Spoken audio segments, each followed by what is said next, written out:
যে লোকগুলো এতদিন খুব শখ করে বলতো ইয়া হাবিবি কাম টু দুবাই, তাদেরকে বলতে চাই, দেখেছো তোমাদের দুবাইয়ের কি করুণ পরিণতি হয়েছে। একটা জিনিস সবসময় মনে রাখবেন, মহান আল্লাহ তাআলা সবকিছুরই একটা সীমা নির্ধারণ করে রেখেছেন। দুবাইয়ের এখন যা পরিণতি হয়েছে তা দেখে মনে হচ্ছে না যে এটা সেই ব্যবসা বাণিজ্যের শহর দুবাই। একে দেখে মনে হচ্ছে এটি কোনো ভগ্ন গরিব শহর, যেখানে মহান আল্লাহ তাআলা গজব নাজিল করেছেন। আল্লাহ সুবহানাল্লাহ তাআলা তার বান্দাদের বারবার সুযোগ দেন যেন তারা তাদের ভুল সংশোধন করে রবের পথে ফিরে আসে, কিন্তু সেই সুযোগের বাঁধ যখন ভেঙে যায়, মানুষ তারপরেও যখন পরিবর্তিত হয় না, তখন আল্লাহ তাআলা তাদের ওপর আযাব গজব নাজিল করেন। মহান আল্লাহ তাআলা এবার যেন দুবাইবাসীকে সেই হযরত নূহ আলাইহিস সালামের আমলের প্রণয়নকারী প্রাকৃতিক দুর্যোগের ছোট্ট একটি নমুনা দেখিয়ে দিলেন। তোমরা দেখো, এটা আল্লাহর আযাব। তোমরা চাইলেও এই আযাব থেকে নিজেদের মুক্ত করতে পারবে না, এই আযাবকে রুখতে পারবে না। এই দুর্যোগ দুবাইবাসীর জন্য কিয়ামত থেকে কম নয়।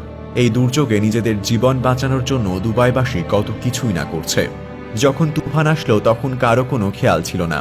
কেউ ভাবছিল না আমার দামি লাক্সারিয়ার গাড়িটা কোথায়, আমার ফ্যামিলির লোকজন কোথায়। সবাই ব্যস্ত ছিল নিজেকে বাঁচাতে।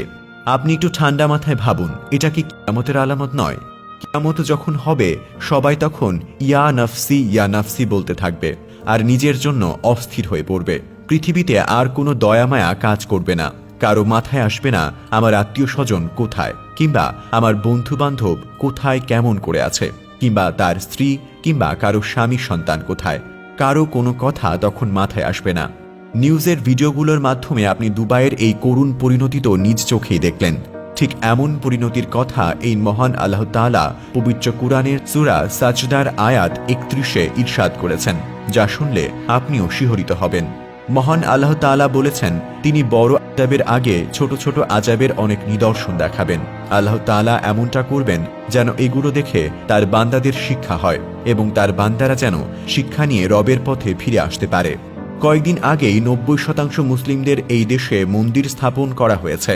এই ভূখণ্ডে পূর্ববর্তীতে কোনো মন্দিরের অস্তিত্ব ছিল না কোনো কালেই, কিন্তু দুবাইবাসী তারপরও এখানে মন্দির স্থাপন করেছে। আর মন্দির স্থাপনের পরপরই কিন্তু এখানেই প্রলয়ঙ্কারী প্রাকৃতিক দুর্যোগ দেখা দিয়েছে। দুবাইয়ের ইতিহাসে বিগত 75 বছরের মধ্যে সবচেয়ে বেশি বৃষ্টিপাত হলো। এই দুর্যোগে দুবাইবাসীর যে কি পরিমাণ ক্ষয়ক্ষতি হয়েছে তা এর আগে কখনো কোনো কালে হয়নি। এগুলো আল্লাহর আযাব নয়তো কি? ভারী বৃষ্টিপাতে মরুভূমির দেশ সংযুক্ত আরব আমিরাতে ভয়াবহ বন্যা দেখা দিয়েছে। দেশটির বিলাসবহুল অট্টালিকার শহর দুবাইয়ের রাস্তাঘাট থেকে শুরু করে শপিং মল ও বিমানবন্দর থই থই করছে পানিতে। মধ্যপ্রাচ্যের এই দেশটিতে বৃষ্টি হয় না বললেই চলে, আর সেই দেশটিতে এমন প্রবল বৃষ্টিপাত, ভয়াবহ বন্যা দুবাইকে পরিণত করেছে ভগ্ন নগরীতে। এখানে ব্যাঙের ছাতার মতো ছড়িয়ে পড়েছে অশ্লীলতা। এখানে সবাই বিলাসী গাড়ি আর দামি মদে আসক্ত। পৃথিবীর এমন কোনো পাপাচার নেই যা দুবাইতে সংঘটিত হয় না। সবাই কিন্তু এই সত্য জানে, কিন্তু কেউ তা স্বীকার করতে চায় না। যুগে যুগে এমন জাতিকে মহান আল্লাহ তাআলা ধ্বংস করে দিয়েছেন। মুখোশধারী এই মুসলিমরা মুসলিম জাতির কলঙ্ক।